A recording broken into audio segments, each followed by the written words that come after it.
আসসালামু আলাইকুম সবাইকে। আমি মোহাম্মদ আশিকুর রহমান সাদি, পড়াশোনা করতেছি রুয়েট মেকাট্রনিক্স ইঞ্জিনিয়ারিং এ। আজকে বুয়েট রিটেন 0910 মানে 9-10-এ আসা একটা প্রশ্ন নিয়ে আলোচনা করব। প্রশ্নটা হচ্ছে, ভিন্ন গ্রহের একটি নভোযান 0.6 সি গতিতে বুয়েট ফুটবল মাঠের দৈর্ঘ্য বরাবর অতিক্রম করে। মাঠটি 110 মিটার লম্বা এবং 50 মিটার প্রশস্ত হলে ভিন্ন গ্রহবাসীর পরিমাপ অনুযায়ী মাঠের এল এবং উইথ ওয়াইড আর কি ডাব্লিউ, এখানে আমি হচ্ছে জাস্ট সংক্ষেপে বলেছি। এল হচ্ছে এখানে দৈর্ঘ্য আর ডাব্লিউ হচ্ছে প্রস্থ আর কি। তো এই ওভারঅল সিচুয়েশনটাকে যদি আমরা একটু ভিজুয়ালাইজ করি, তাহলে যেখানে যে ঘটনাটা বলা হয়েছে, এটা যদি বুয়েট ফুটবল মাঠ হয়, এটা যদি একটা বুয়েট ফুটবল মাঠ হয়, মানে আর কি যদি ফুটবল মাঠ হয় যার দৈর্ঘ্য এল ধরে নিলাম, ওয়াইড প্রস্থ হচ্ছে ডাব্লিউ ধরে নিলাম। তো এইখানে বলা হয়েছে ভিন্ন গ্রহের একটি নভোযান আচ্ছা 0.6 গতিতে বুয়েট ফুটবল মাঠের দৈর্ঘ্য বরাবর অতিক্রম করে। অর্থাৎ দৈর্ঘ্য বরাবর মানে এই বরাবর একটা নভোযান, সামথিং লাইক দ্যাট, এটা হচ্ছে ফুটবল মাঠ দিয়ে অতিক্রম করতেছে আর কি। এখানে অতিক্রমের বেগটা কত? V equals to 0.6 C. এখানে 0.6 সি দিয়ে কি বোঝাচ্ছে? নর্মালি তো ভাইয়া হচ্ছে বেগের যেই একক সেটা তো মিটার পার সেকেন্ড স্কোয়ার হয়, বা সেখান থেকে কনভার্সন করলে আর কি আরো অন্যান্য ইয়েতে আসে আর কি, নির্দিষ্ট একটা ডিস্টেন্স ডিভাইডেড বাই নির্দিষ্ট একটা টাইম। বাট এখানে হচ্ছে সেরকম কোনো ইয়ে নাই।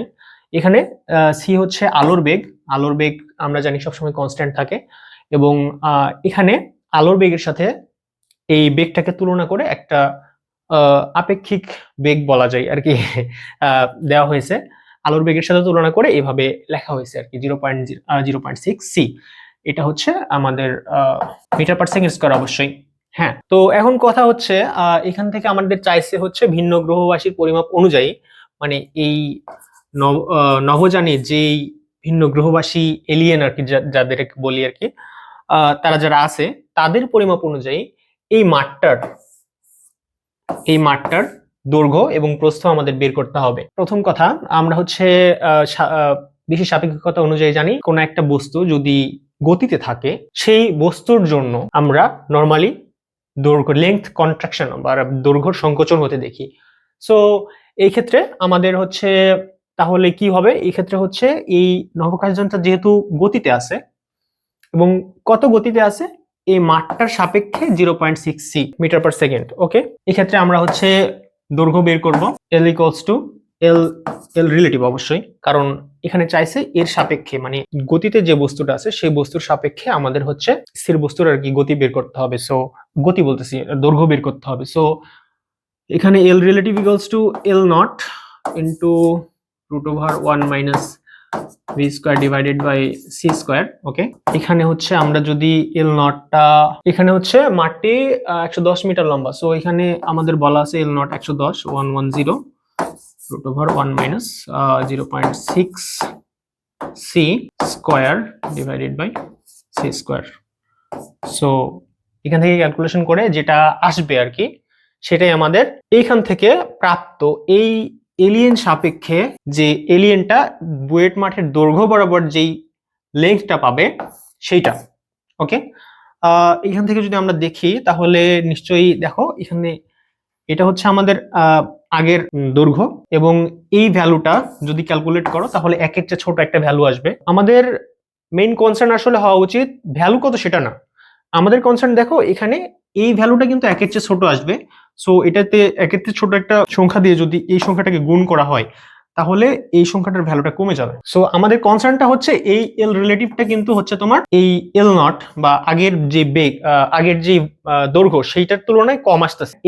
এই কনসেপ্টটাই হচ্ছে আমাদের এখানে অ্যাপ্লাই হয়েছে, এবং আমরা এখানে জাস্ট ক্যালকুলেটরের ভ্যালু প্রেস করে দিলে আমরা হচ্ছে এখানে আমাদের আর কি যে ভ্যালুটা সেটা আমরা পাবো।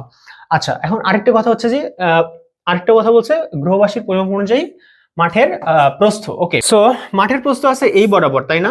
দৈর্ঘ্য বরাবর গেছে মহাকাশযান। ওকে, এখন মহাকাশযানের গতিপথ এবং প্রস্থের দিক এর মাঝখানের কোণ দেখো 90 ডিগ্রি।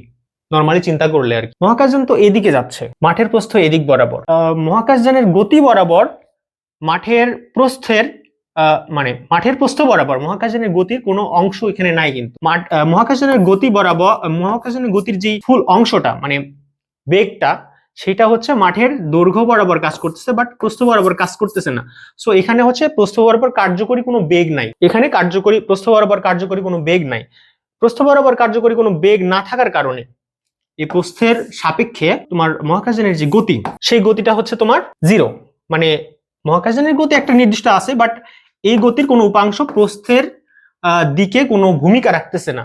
সো এই ক্ষেত্রে আমাদের হচ্ছে এই প্রস্থ বরাবর যেহেতু তোমার কোনো কাজ করতেছে না, বেগই কাজ করতেছে না, সো এখানে হচ্ছে তোমার লেংথ কন্ট্রাকশনের কোনো কনসেপ্ট আসে না।